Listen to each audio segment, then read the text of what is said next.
My dear friends, आप सभी लोगों का एम ऑनलाइन स्टडी क्लास में स्वागत है।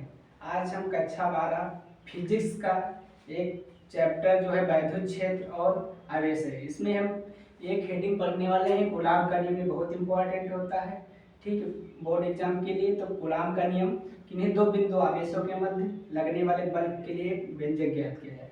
तो ये कूलाम का नियम क्या होता है, चलिए पढ़ते हैं। तो कूलाम का नियम के लिए पहले हम डायग्राम बनाएंगे। कूलाम का नियम, मान लीजिए ये कोई दो बिंदु आवेश लेंगे, Q1 और Q2, दो बिंदु आवेश लेंगे। अब इनके बीच की दूरी जो होगी वो उसको हम R मान लेते हैं। बीच की दूरी R है, ठीक। और इस पे लगने वाला बल F हो, तब आकर्षण अथवा प्रतिकर्षण बल F, ठीक है। ये दूरी R हो जाएगी बीच की, ये बल लगने वाला बल F हो जाएगा। तो कूलाम का नियम क्या होता है, देखिए कूलाम का नियम। कूलाम के नियम की पहले हम परिभाषा लिखेंगे, ठीक है। कूलाम का नियम, कूलाम का नियम, कूलाम का नियम ये कहता है कि किन्हीं दो बिंदु आवेशों के मध्य लगने वाला आकर्षण अथवा प्रतिकर्षण बल F और उन दोनों आवेशों के मध्य की दूरी R के वर्ग के व्युत्क्रमानुपाती होता है। कूलाम का नियम होता है। तो कूलाम का नियम क्या होता है, किन्हीं दो बिंदु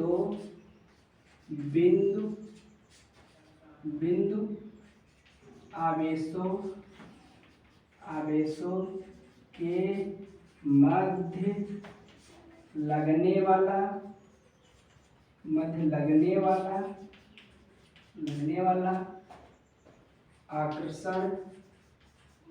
लगने वाला आकर्षण अथवा प्रतिकर्षण बल F जो होगा, F उन दोनों आवेशों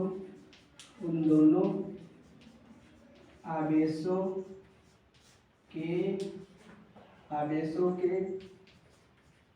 गुणनफल के अनुक्रमानुपाती, मतलब आवेशों के गुणनफल के क्या होगा, अनुक्रमानुपाती होगा तथा बीच की दूरी जो R होगी, बीच की दूरी R के वर्ग के व्युत्क्रमानुपाती होता है। वर्ग के व्युत्क्रमानुपाती मतलब उल्टा होता है। व्युत्क्रमानुपाती होता है। चलिए एक बार फिर से इसका हम रिवाइज करते हैं। कूलाम का नियम क्या होता है, किन्हीं दो बिंदु आवेशों के मध्य, मतलब ये दो बिंदु आवेश हो जाएंगे Q1 और Q2। तो किन्हीं दो बिंदु आवेशों के मध्य लगने वाला बल आकर्षण अथवा प्रतिकर्षण बल F उन दोनों आवेशों के क्या होगा, गुणनफल के, इन दोनों आवेशों के गुणनफल के अनुक्रमानुपाती तथा बीच की जो R दूरी होगी या R के वर्ग की क्या होगा, व्युत्क्रमानुपाती। इस नियम को हम समीकरण द्वारा व्यक्त करते हैं। तो ये लगने वाला आकर्षण अथवा प्रतिकर्षण बल F जो होगा उन दोनों आवेशों Q1 और Q2 के क्या होगा, अनुक्रमानुपाती। ये Q1 और Q2 के गुणनफल के क्या होगा, अनुक्रमानुपाती। इसको क्वेश्चन नंबर फर्स्ट देते हैं। और सेकंड क्वेश्चन नंबर देखिए, यहाँ पर हम लिख रहे हैं थोड़ा F अनुक्रमानुपाती जो होगा Q1 Q2 को, ये पहला आवेश है, द्वितीय आवेश है, इनके अनुक्रमानुपाती। और दूसरा समीकरण ये कह रहा है कि इन मतलब जो ये बीच की दूरी होगी आवेशों के R, इसके वर्ग के क्या होगा, व्युत्क्रमानुपाती होगा। ये इसको हम क्वेश्चन नंबर फर्स्ट देते हैं। तो कूलाम का नियम ये होगा, किन्हीं दो बिंदु आवेशों के मध्य लगने वाला आकर्षण अथवा प्रतिकर्षण बल F उन दोनों आवेशों के गुणनफल के क्या होगा, अनुक्रमानुपाती तथा बीच की दूरी के R के वर्ग के व्युत्क्रमानुपाती होगा। ये कूलाम का नियम। अब समीकरण फर्स्ट और सेकंड को मिलाने पर, समीकरण फर्स्ट व सेकंड को मिलाने पर आपस में जोड़ दिया जाए, मिलाने के बाद जो प्राप्त होगा, ठीक। RHS का RHS में जब RHS बराबर होंगे या LHS बराबर होंगे तो हम एक बार लिखेंगे, ठीक है। तो F अनुक्रमानुपाती जो होगा, यहाँ से हो जाएगा Q1 Q2 और यहाँ से R² हो जाएगा, ये दूरी R²। अब इस अनुक्रमानुपाती का चिन्ह हटाएंगे, कांस्टेंट के लाएंगे, तो क्या हो जाएगा Q1 Q2 और बटे यहाँ पर आर स्क्वायर। ये कूलाम के नियम का सूत्र होगा। इसके लिए मात्रक जो हो जाएगा वो न्यूटन होगा। ठीक है, अब यहाँ के की जगह एक कांस्टेंट रखा जाता है, वो होता है 1/4πε0 होता है। ठीक है, ये कांस्टेंट होता है, इसका प्रमाणिक मान होता है।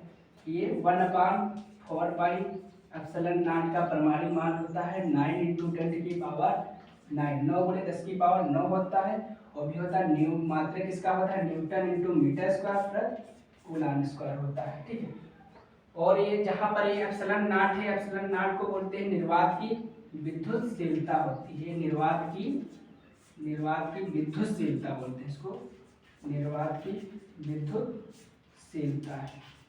ये निर्वात की विद्युतशीलता है। इसका भी प्रमाणिक मान होता है, कितना होता है प्रमाणिक मान?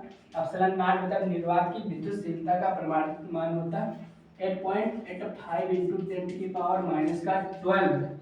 अब देखिए ये इसको निकालने के लिए ये मात्रक हमको हम पलट देंगे, तो कूलाम स्क्वायर बटे न्यूटन इंटू मीटर स्क्वायर इसका ये मात्रक है। इस प्रकार कूलाम के नियम का व्याख्या होता है। ठीक, तो कूलाम का नियम ये होता है किन्हीं दो बिंदु आवेशों के मध्य लगने वाला आकर्षण अथवा प्रतिकर्षण बल F उन दोनों आवेशों के गुणनफल के अनुक्रमानुपाती तथा बीच की जो दूरी होगी इन आवेशों के उसके वर्ग के व्युत्क्रमानुपाती। समीकरण फर्स्ट एंड सेकंड बन जाएगा, समीकरण फर्स्ट और सेकंड को मिला देंगे, इसके पश्चात यहाँ पर जुड़ जाएंगे आपस में, अनुक्रमानुपाती का चिन्ह हटाएंगे तो कांस्टेंट के लाएंगे। तो Q1 Q2 बटे R स्क्वायर। अब K की जगह एक विशेष प्रकार का इसमें मान रखा जाता है, वो उसके क्या बराबर होता है 1/4πε0 होता है, जहाँ पर 1/4πε0 का प्रमाणिक मान होता है 9 × 10⁻9 न्यूटन × मीटर स्क्वायर प्रति कूलाम स्क्वायर। और इसमें देखिए ये एप्सिलॉन नॉट जो है ये निर्वात की विद्युतशीलता होती है, इसका प्रमाणिक मान भी होता है 8.85 × 10⁻12 होता है कूलाम स्क्वायर प्रति न्यूटन × मीटर। इस प्रकार कूलाम के नियम की व्याख्या होती है।